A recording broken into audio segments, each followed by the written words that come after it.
I do think men in particular over the years, they feel that they're on the witness stand. They feel they're being interrogated. And as women, I think we're educated to ask questions, to be inquisitive, to want to learn more about people. But in dating, I don't think it's a successful modality. Hello, welcome to the Asian Dating Podcast. Today I have the lovely Peggy Wolman. She is part of her own company, Peggy Wolman Matchmaking. They provide discreet, upscale matchmaking and dating coaching for successful singles all over the US. Peggy, welcome to the show. I can't wait to talk to you. So, how are you today? I'm fine. Thank you for having me. It's nice to be with you. Yes, yes. Tell us a little bit about you and just a quick summary of your business and how you became a matchmaker. Well, the short version would be that I retired as a theater director, a community theater, and teaching at a girls' private school in Boston, where I taught drama and directed theater. And when I retired, I would say, in no man's land. I didn't know quite how to spend my time and what to do. And Richard, my husband, actually had a colleague from Harvard that knew an esteemed matchmaker, Rachel Greenwald, who at the time was giving a boot camp for prospective matchmakers. And I just decided that it sounded fun and that I love people and that I would enjoy at least learning about it and then seeing how it would take off. And, Rachel is a gifted mentor and teacher. So that was, my gosh, so it's about 12 years ago anyway. And that was the beginning. And I've done, lots of interesting things and had lots of wonderful interviews and met many singles of a variety of ages, all the way up to a 90-year-old. So our emphasis became sort of over 50 because I'm clearly over 50. And I thought that I would be comfortable talking to older adults.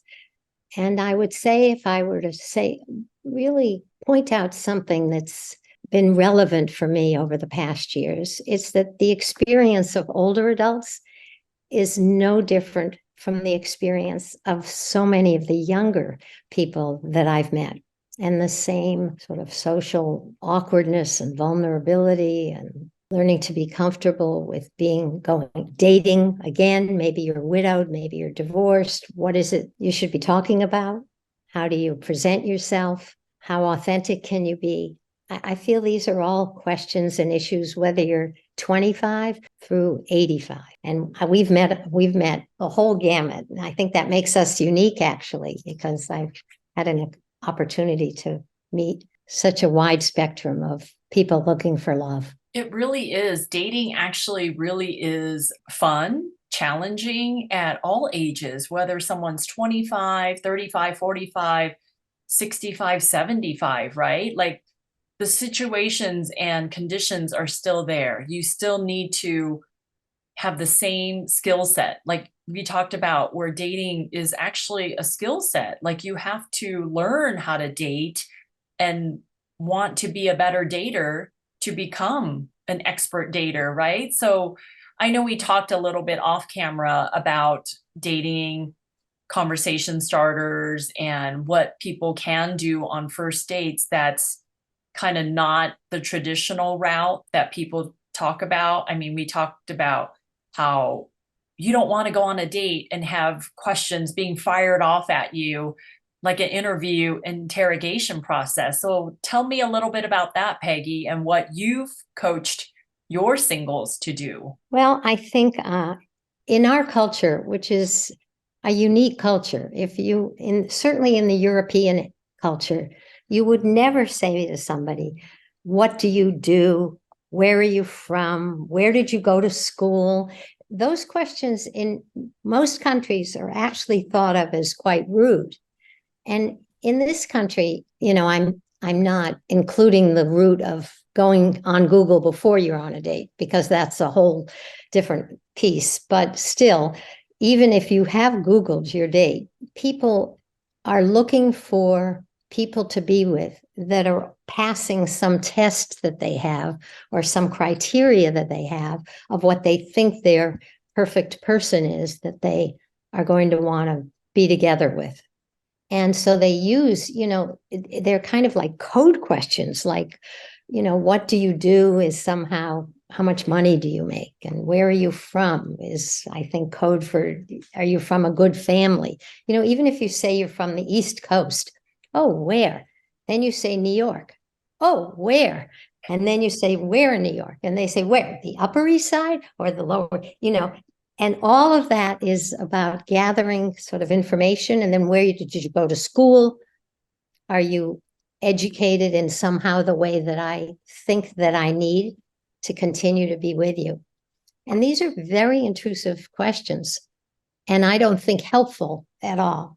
So my emphasis has really been in trying to make statements instead of ask questions. So have an elevator speech, talk about what you're passionate about, talk about your hobbies, your interests, make a statement. This is such a nice restaurant. I've never been here before. Or this is a restaurant I love.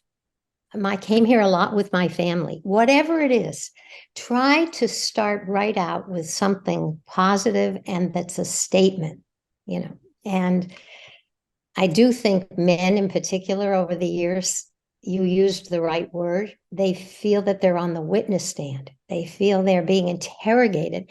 And as women, I think we're educated to ask questions, to be inquisitive, to want to learn more about people.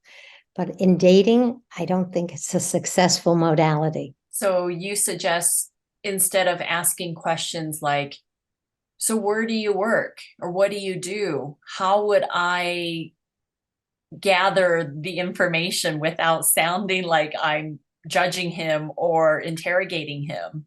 Well, I think, now we can get to the Google part. I think, I don't think anybody goes on dates anymore without knowing more about the person that they're going to be with. Some of that is good.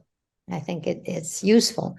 Some of it is dangerous and sets up a whole series of expectations or disappointments or enthusiasm that's totally unwarranted based on some bio that you read.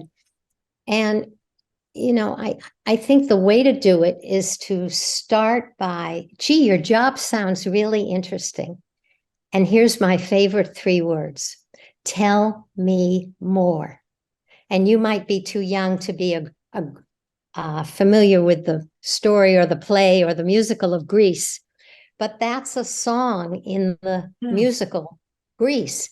Tell me more, tell me more, tell me more, right? And if we would start to talk to people by saying, tell me more. I'd love to know more about your job. You already know about his job before you're even there, right? And the guy probably knows.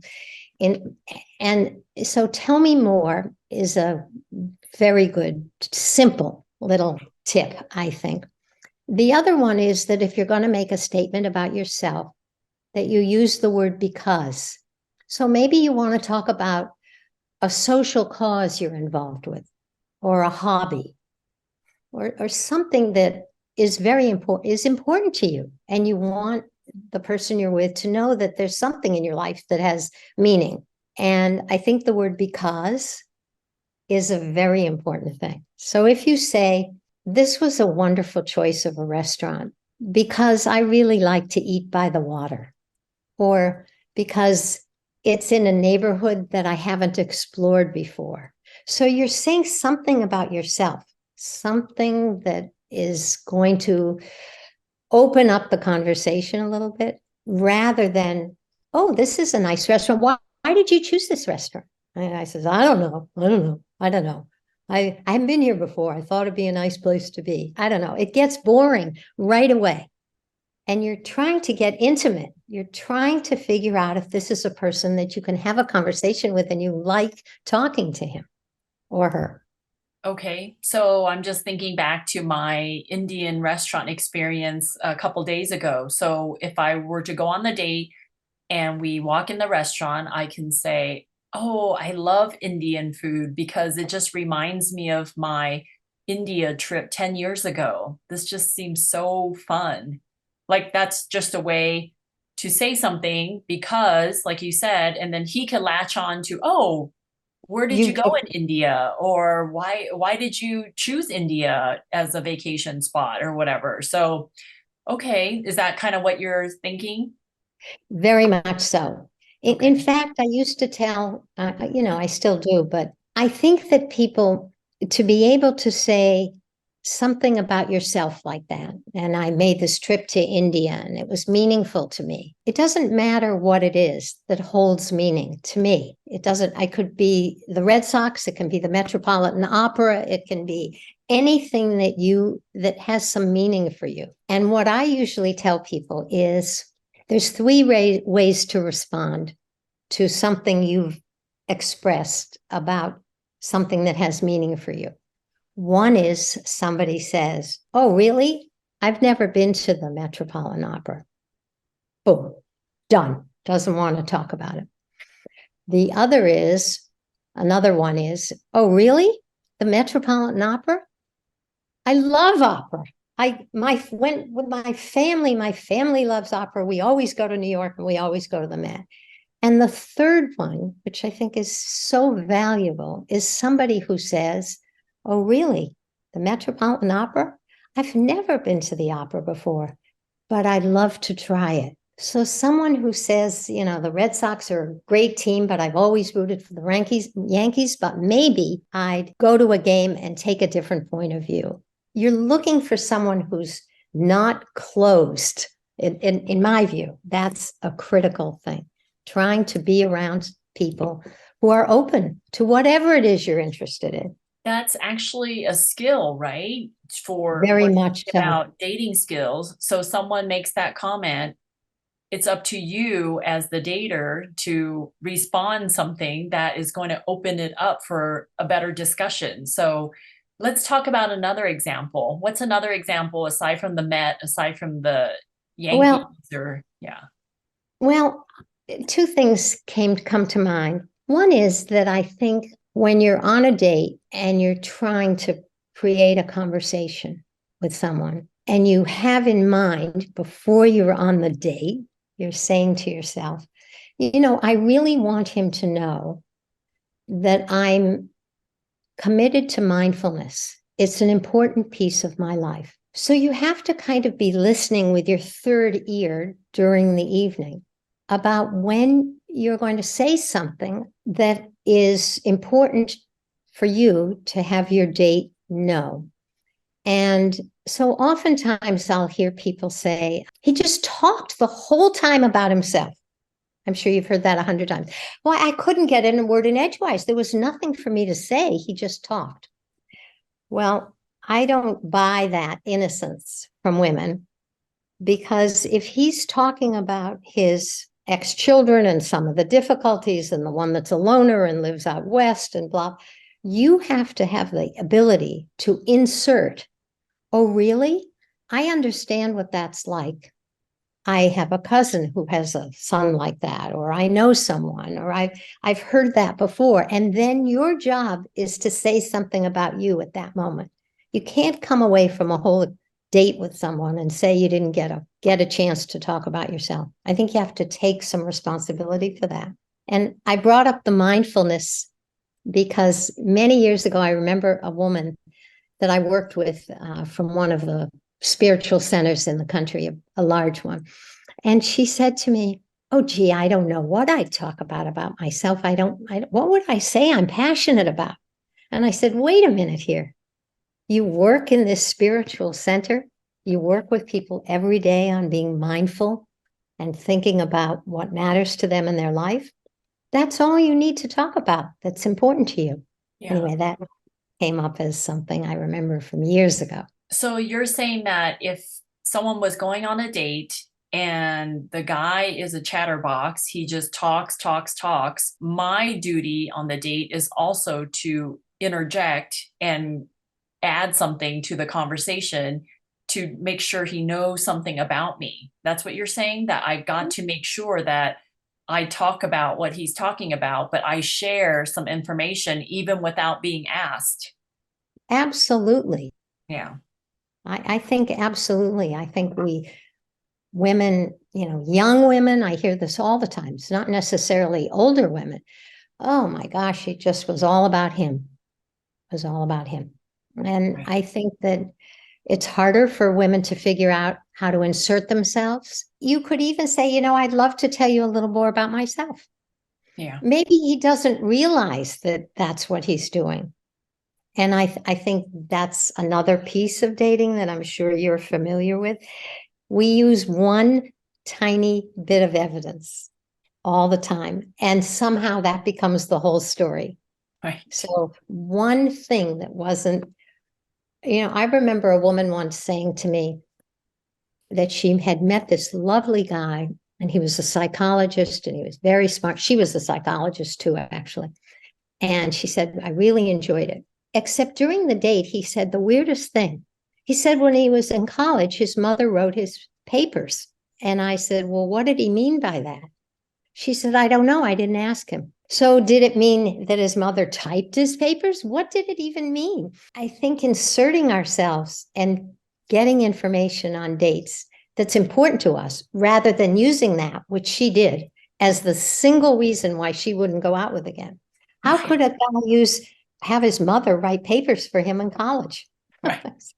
Yeah, that's interesting. Like when you, as matchmakers, we get the post-date feedback, right, from our Right, clients, and we talk right. about it. And as we ask them more questions, they're like, "Oh, I don't know why. I didn't think about that. I didn't think about asking." But they come home with all these assumptions about somebody, but they could have been in the moment and asked for clarification, right? So there's nothing Absolutely. wrong with us asking for clarification or to expand on the topic that they're talking about. I think we need to Tell me more.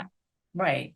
Yeah, like these dates we go on, we need to remember that, okay, let's just try to have a good time, ask a lot of questions, or assert, right? Insert the conversation with kind of what we're about so they walk away knowing about us too.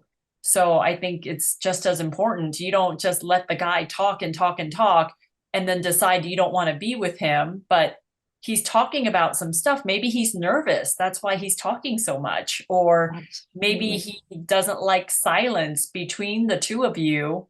So he just keeps going, or maybe he's just waiting for you to interrupt and say something. Who knows, right? I mean, yeah.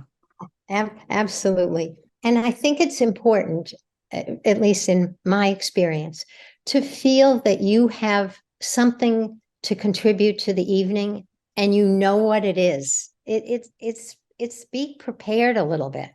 It's if you go on these dates and they're all so blind and you just think that everything is going to emerge on a date that's going to be satisfying. But the truth is, as you contribute to the experience by saying something meaningful about yourself, I will guarantee that you'll have a better experience on a date than just somehow thinking it's going to all unfold in a way that's going to be magical. Right, And because we're not going on these dates thinking the guy is there to entertain us, all right, or to win us over. It's a two-way street. It's okay, what are you bringing to the table and what are you going to contribute to this evening ahead of us while we eat?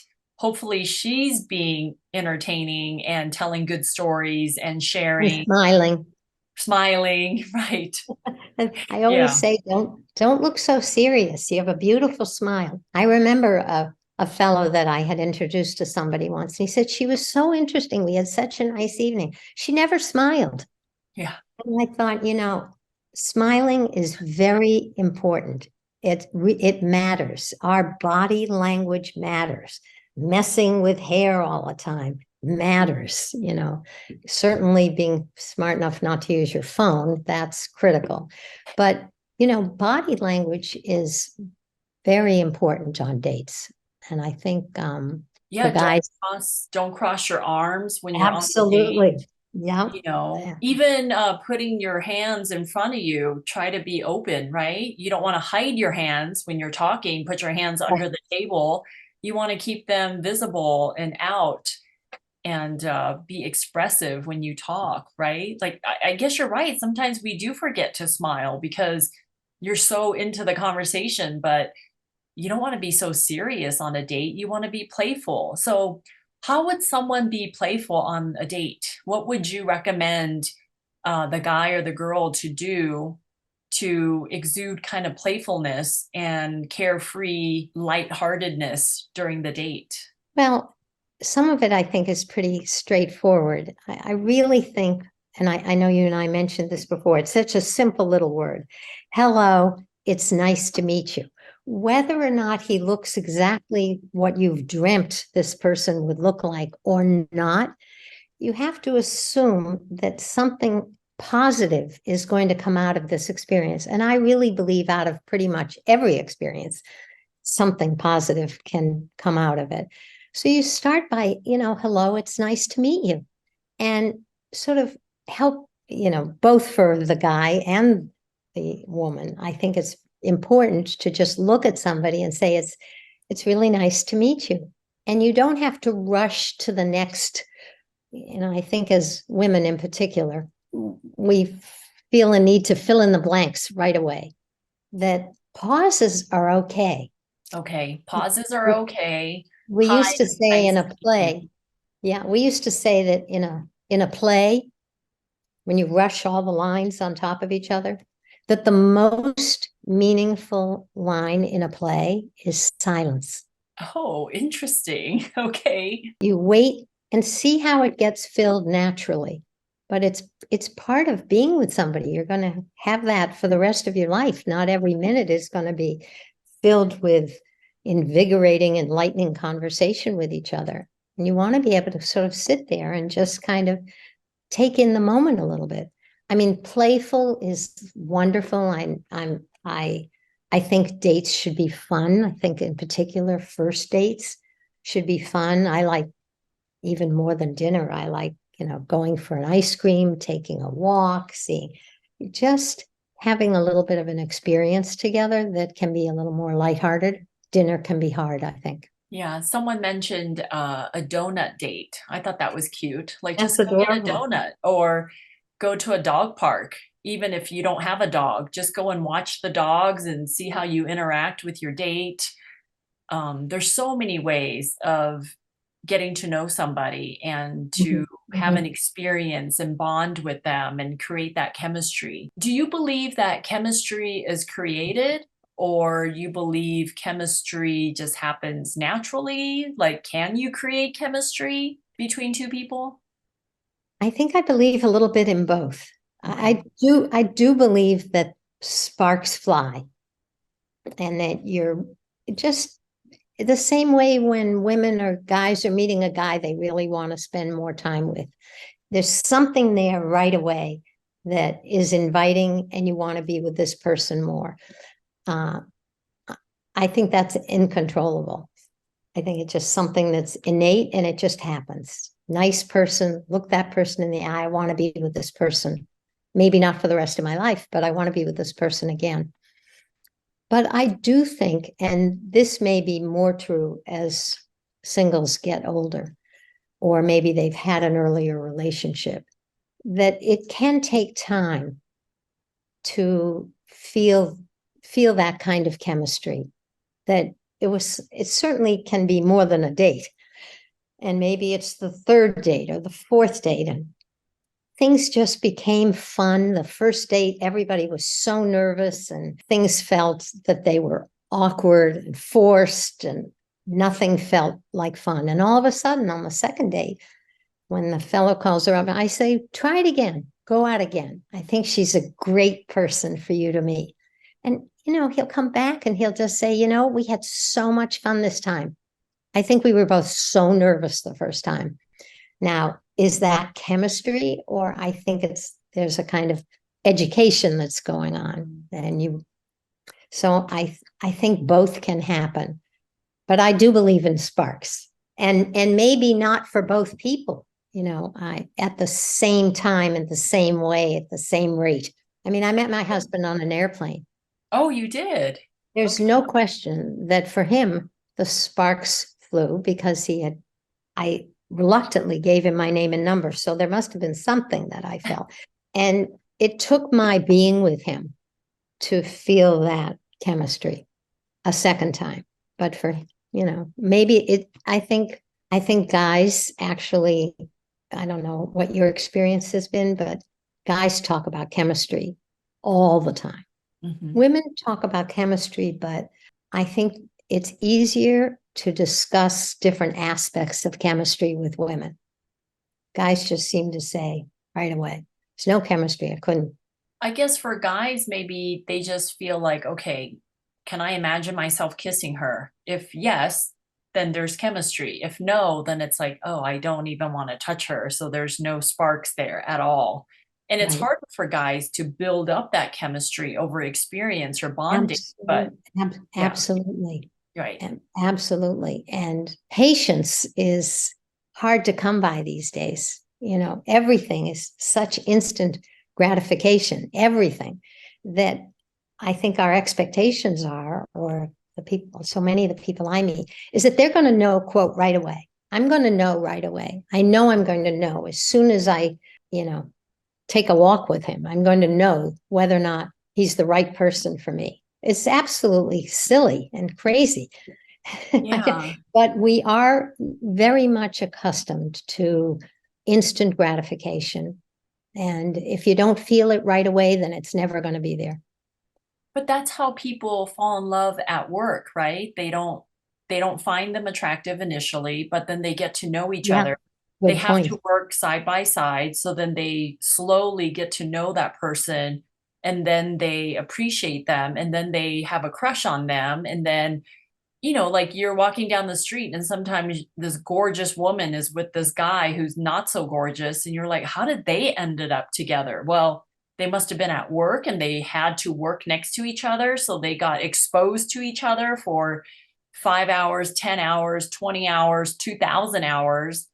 And then they fell in love. Like, it's just so hard to gauge, right? Like, I don't Yeah, understand when women who have time and can date and should date, that they don't date more than one person at a time to get to know different people and just to be more open-minded. There's just really no formula for falling in love except to be open-minded. That's the top tip I can give somebody. I couldn't agree with you more. And also, rejection is very hard. So, if on one of those early dates that you're describing, you had hoped that maybe there would be another date and you're kind of managing that rejection, it's hard for men and women. I'm not just saying women. It's hard to take the next step and say, this is all part of a process. That one didn't work, but doesn't mean the next one's not going to work. So put your boots back out and go on out and try it again. And I do think, keeping that process open and going, as you said, is just, it's critical. But, I think reading online profiles, writing online profiles, all of that, having read them and then being sure that it's absolutely perfect, and then you meet someone and somehow it doesn't work, and you think, well, I'm never doing this again. I read a profile and I thought it was great and it didn't work. And it's hard to help people not to rely on one experience, to just be, as you said, as open-minded as you have to be on the date is as open-minded as you have to be about the whole experience of meeting someone.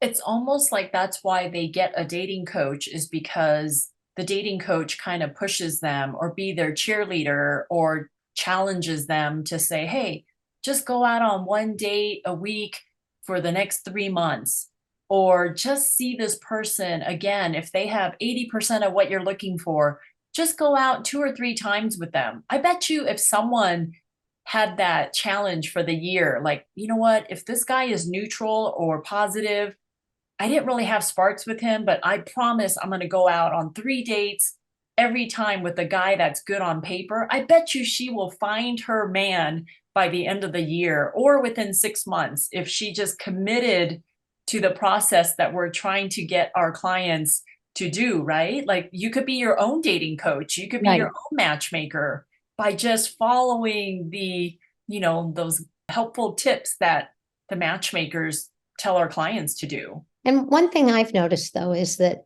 maybe not younger people as much, but some of them more middle-aged people, they like the learning. They like assignments. They like having to come back and give feedback. They like the opportunity to sort of analyze and think a little bit more about the experience, because just like young people, people who've been married for a long time and got divorced, or people who've lost their spouses, it's a whole new activity and an entirely new language and a new phase of life. And as with anything, you have to feel empowered and educated, and that you have the language and the wherewithal to accept a situation, to step away from a situation, to be able to articulate what works and what doesn't work. And I think that part of the coaching process is so valuable. Yeah, I agree. I agree. In your pocket guide for meaningful relations or meaningful conversations, that 7-page guide, you also mentioned eliminate disaster statements. Can we talk a little bit about the disaster statements that sometimes you self-sabotage this potential date because you say these things that just ruin it? My job is so successful, or I work so hard at my job, I just don't have any time for dating, and I want so much to date. Well, that isn't going to work too well, right? Or, just people who say that I never meet a guy that really wants to commit to a relationship. Or I want so much to meet somebody who wants a committed relationship, because I want a committed relationship. And so, essentially she's saying, how do you feel about that? Do you want a committed relationship? My ex-husband, as soon as you say, first of all, I believe in never saying anything about your ex-husband. So that's like sabotage number one. And nobody's interested. Nobody's interested. Or even if you start to say, well, I had a woman once, I remember, who said she met this wonderful guy at a party, and she had lost her husband. She was in her mid-50s, young. She had lost her husband young. And she said, oh my gosh, he was so wonderful, but I didn't know how to approach him to let him know I was single. How would I? And he was talking all about traveling, and I said, what if you had said, well, with my deceased husband, we traveled to many of the places that you're mentioning, and it's such an important part of my life. Then he knows, he's finding out that you're available. And I think some of the detrimental statements, some of the statements that I think hurt people on dates, are saying things that make you sound too busy, too tired, too much of a loner. I mean, it's amazing to me what people will come out with that do, I think, sabotage the experience. Everything should be positive. Everything on the first date, to me. I've had women talk about stuff on the date, but they would just rattle off how busy they are. Oh, I go to the gym from 7 to 8, then I go home, take a shower, then I go to work, then I'm rushing at work. I don't even eat lunch. And then after work, I meet some friends for happy hour, and then I go home and I'm just beat. It's like they just say how busy they are that the men are thinking, gosh, she just doesn't have time for a man in her life. Like she also makes it known that she doesn't need a man in her life. Like she's not making room for a man in her life. And guys are like, man, she's so busy. I don't think she actually wants to date or need to date. I'm not even sure why she went on this date. So that happens a lot. I think that's very common. And that's why I remember once I was giving a talk, and I was talking about how you want to present yourself, what you might want to wear, what feels comfortable for you when you're dating. And she raised her hand in the back and she said, I just want you to know that I don't agree with you at all. What I think that I should go on a date in my sweats and just pull my hair back and be my real self, because that's who I am. And I answered to the best that I felt was the right answer. I just said, after you get to know someone, I hope that your sweats and your ponytail is his favorite outfit. But when you go out to meet someone, you better look your best and put on what you think is the most flattering and most welcoming that you can somehow be on a date by your physical appearance. And I do believe that. I believe that the responsibility to have a positive experience rests with both people on the dates, whether you're disappointed with being with someone and he came and he didn't even change his clothes, whatever, and you're there just making it the most positive experience that you can. And that is helping you for whatever the next date is. I agree. There's this one gal in my database that I keep trying to set up and she won't take new photos. And I know she's cute. I know she could better represent herself. She's young. She has a great job. She went to a good school, very, very great on paper. But every time the guys see her photos, he's like, I'm going to pass.